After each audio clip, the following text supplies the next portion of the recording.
Hi friends, அஸ்ஸலாமு அலைக்கும். எல்லாரும் எப்படி இருக்கீங்க? இப்போ வாங்க சூப்பரான ஒரு ரெசிபி பார்ப்போம். புட்டிங் ரெசிபி எப்படி செய்யலாம்னு பார்ப்போம்.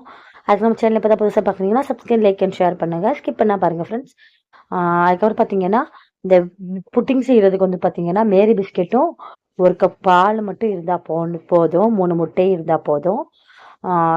சட்டுன்னு வந்து செஞ்சிடலாம். அதுக்கு வந்து பார்த்தீங்கன்னா நான் மேரி பிஸ்கெட் தான் எடுத்திருக்கேன். ஒரு மேரி பிஸ்கெட் 10 ரூபா பேக்கெட்டில் ஒன்று எடுத்திருக்கேன். நீங்கள் வந்து பார்த்தீங்கன்னா மில்க் பிஸ்கெட் கூட நீங்கள் எடுத்துக்கலாம், நல்லா வாசமாக இருக்கும். பார்த்தீங்கன்னா இந்த மாதிரி மிக்ஸி ஜாரில் வந்து சேர்த்துக்கலாம். பிஸ்கெட்டை இந்த மாதிரி உடச்சி சேர்த்துக்கலாம். 1 பாதியமாக உடச்சி சேர்த்துக்கலாம். 3 முட்டையை ஊற்றிக்கலாம். அதிலேயே ஊற்றிட்டு பார்ப்போம். ஊற்றியாச்சு. இப்போ வந்து 1/2 கப் வந்து சர்க்கரை போட்டுக்கலாம். அதுக்கப்புறம் பார்த்தீங்கன்னா 1/2 கப்பு வந்து பால் சேர்த்துருக்கேன். மொத்தமாக வந்து பார்த்தீங்கன்னா இதுக்கு வந்து ஒரு கிளாஸ் கிட்டக்க வந்து சர்க்கரை தேவைப்படும், 3/4 கிளாஸ் கிட்டக்க. இதை வந்து பார்த்தீங்கன்னா மிக்ஸி ஜாரில் வந்து நல்லா வந்து ஓட்டி எடுத்துக்கோங்க. இந்த மாதிரி நல்லா நோரா பொங்க இருக்கும். அடுத்து வந்து நம்ம கேரமலைஸ் பண்ண ஆரம்பிக்கலாம். அதுக்கு வந்து பார்த்தீங்கன்னா இந்த மாதிரி ஒரு கடாய் வச்சுருக்கேன். கடாய் வச்சுட்டு பார்த்தீங்கன்னா 1/4 கப்பு வந்து சர்க்கரை சேர்த்துக்கலாம். கரெக்டாக வந்து பார்த்தீங்கன்னா நான் 1 கிளாஸ் வந்து சர்க்கரை எடுத்திருந்தேன். இதுக்கு சேர்த்து அதுக்கு வந்து 1/2 கப்பு வந்து சேர்த்துக்கிட்டேன். இதுக்கு வந்து பார்த்தீங்கன்னா 1/4 கப்பு வந்து சர்க்கரை சேர்த்துக்கிட்டேன். இந்த சர்க்கரை மூழ்கிற அளவுக்கு ஒரு 3 டேபிள் ஸ்பூன் வந்து தண்ணி ஊற்றிட்டு அதை வந்து நல்லா கேரமலைஸ் ஆகட்டும். அதுக்காட்டி பார்த்தீங்கன்னா நீங்கள் எந்த பவுலில் நீங்கள் செய்ய போகிறீங்களோ அந்த பவுலில் கொஞ்சமாக வந்து நெய் அப்ளை பண்ணிக்கோங்க. அப்ளை பண்ணிவிட்டு அதை நல்லா எல்லா பக்கமும் ஸ்ப்ரெட் பண்ணி விட்டுக்கோங்க. சர்க்கரை வந்து இந்த மாதிரி வந்து நல்லா மெல்ட் ஆகி வரும். நீங்கள் வந்து பார்த்தீங்கன்னா ஏலக்காய் தூள் கூட சேர்த்துக்கலாம். ஏலக்காய் தூள், வெண்ணிலா எசன்ஸ் அந்த மாதிரி சேர்த்துக்கலாம். பட் வந்து அந்த மாதிரிலாம் நான் சேர்க்கலை. நான் வெறுமனே செஞ்சுட்டேன். பாருங்கள், இந்த ஸ்டேஜ் வரும்போது வந்து பார்த்தீங்கன்னா ரொம்ப கேர்ஃபுல்லாக இருக்கணும். கேரமலைஸ் ஆகும்போது நான் வந்து தப்பி தவறி கூட கையில் பட்டுச்சுன்னா அவ்வளோதான், அப்படியே ஒட்டிக்கும். குழந்தைங்கள்லாம் பக்கத்தில் வச்சுட்டு செய்யாதீங்க. இந்த மாதிரி பார்த்தீங்கன்னா கொஞ்சம் கொஞ்சமாக வந்து கலர் சேஞ்ச் ஆக ஆரம்பிக்கும். பாருங்கள், ஒரு தேன் கலரில் வரும். அந்த ஸ்டேஜ் வந்ததுக்கு நீங்கள் வந்து அடுப்பை வந்து ஆஃப் பண்ணிடலாம். இங்கே வந்து பார்த்தீங்கன்னா நான் வந்து கொஞ்சமாக தான் வந்து பண்ணியிருக்கேன். நீங்கள் வந்து இன்னும் கொஞ்சம் வேணும்னு நினச்சிங்கன்னா இன்னும் ஒரு 1/4 கப் கூட சர்க்கரை சேர்த்து பண்ணலாம். அது வந்து நிறைய கேரமலைஸ் வரும். எனக்கு வந்து இதுவே போதும். ஸோ அதனால் வந்து நான் இப்படியே நான் வந்து செஞ்சுட்டேன். இதை வந்து பார்த்தீங்கன்னா அடுப்பை வந்து ஆஃப் பண்ணிவிட்டு இந்த கலர் நல்லா தேன் கலரில் வந்துருச்சு பாருங்கள்.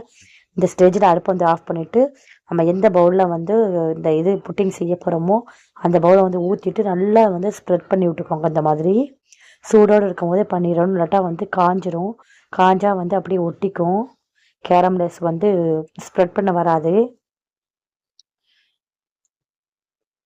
அதுக்கப்புறம் பார்த்தீங்கன்னா நீங்கள் வந்து இட்லி கடாய் கூட வச்சுக்கலாம். நான் வந்து பார்த்தீங்கன்னா இட்லி கடாயெலாம் வைக்கல, வெறும் இந்த மாதிரி சட்டி வச்சுருக்கேன். சாதம் ஆக்குற சட்டி வச்சுருக்கேன். சட்டி வச்சுட்டு பார்த்தீங்கன்னா பதத்தில் வந்து தண்ணி வச்சுருக்கேன். தண்ணி வச்சுட்டு பார்த்தீங்கன்னா அது வந்து கொஞ்சம் நல்லா கொதித்து வரட்டும். நம்ம வந்து பார்த்தீங்கன்னா இந்த மிக்ஸி ஜாரில் வந்து ஓட்டி எடுத்தோம்ல, அதெல்லாம் வந்து கொஞ்சம் கொஞ்சமாக வடிகட்டி வடித்து எடுத்துக்கோங்க. ஏன்னா நம்ம வந்து பிஸ்கெட்டில் தான் நம்ம பண்ணியிருக்கோம். ஸோ அதனால் வந்து கட்டிகள் கிடக்க வாய்ப்பு இருக்குது. ஸோ அதனால் வந்து இந்த மாதிரி வடிகட்டில் வச்சு வடித்து எடுத்துக்கோங்க. ஸ்பூனில் வச்சு தான் வந்து நம்ம கொஞ்சம் கொஞ்சமாக ஊற்றணும். அப்படியே ஊற்றினோம்னா அந்த கேரமலைஸ்லாம் வந்து பார்த்திங்கன்னா அப்படியே மெல்ட் ஆக ஆரம்பிச்சிடும். ஸோ அதனால் இந்த மாதிரி ஸ்பூனில் வச்சு கொஞ்சம் கொஞ்சமாக எடுத்து ஊற்றிக்கோங்க.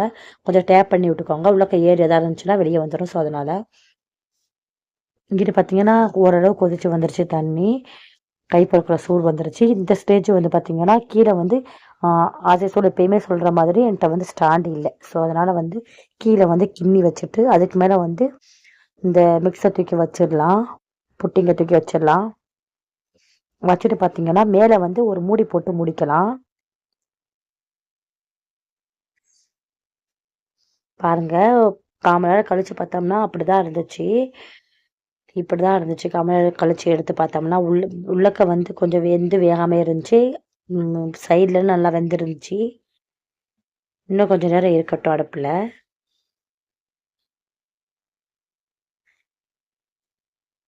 பார்த்தீங்கன்னா இது வந்து மீடியம் ஃப்ளேமில் வச்சு தான் வந்து வேக வச்சு எடுக்கணும்.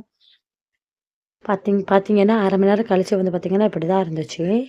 நம்ம வந்து வெந்துருச்சான்னு சொல்லி பார்க்குறதுக்கு வந்து கட்டியை வந்து உள்ளக்க விடும்போது அந்த புட்டிங்கில் விடும்போது இந்த மாதிரி ஒட்டாமல் வரணும். ஸோ இந்த ஸ்டேஜ் வந்ததுக்கப்புறம் வந்து அடுப்பை வந்து ஆஃப் பண்ணிடலாம். ஆஃப் பண்ணிட்டு பார்த்தீங்கன்னா கொஞ்சம் வந்து ஆறணும். இந்த புட்டிங் வந்து கொஞ்சம் வந்து ஆறணும். அப்போ தான் வந்து அந்த கேரம்லெஸ்லாம் மெல்ட் ஆகி வரும்போது கவுத்தும் போது நல்லா வந்து கேரம்லெஸ்லாம் வந்து கீழே வந்து உருகி விழுவும். ஸோ அதனால் வந்து நல்லா ஆறட்டும்.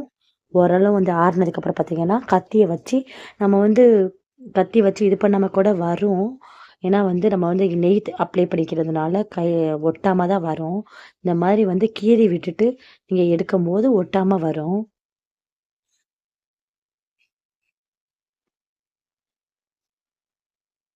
இந்த மாதிரி மேலே ஒரு பிளேட் வச்சு இந்த மாதிரி கவுத்திக்கோங்க.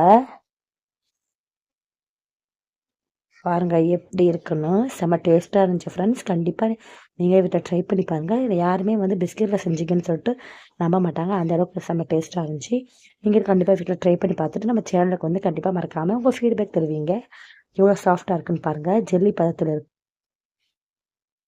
ஓகே ஃப்ரெண்ட்ஸ், இந்த ரெசிபி பிடிச்சிருந்துச்சுன்னா கண்டிப்பாக நீங்களும் வீட்டில் ட்ரை பண்ணி பார்த்துட்டு கீழே வந்து ஃபீட்பேக் தருவீங்க. இந்த ரெசிபி பிடிச்சிருந்தா கண்டிப்பாக மறக்காமல் சப்ஸ்கிரைப் பண்ணுங்கள், லைக் பண்ணுங்கள், ஷேர் பண்ணுங்கள். Okay, by.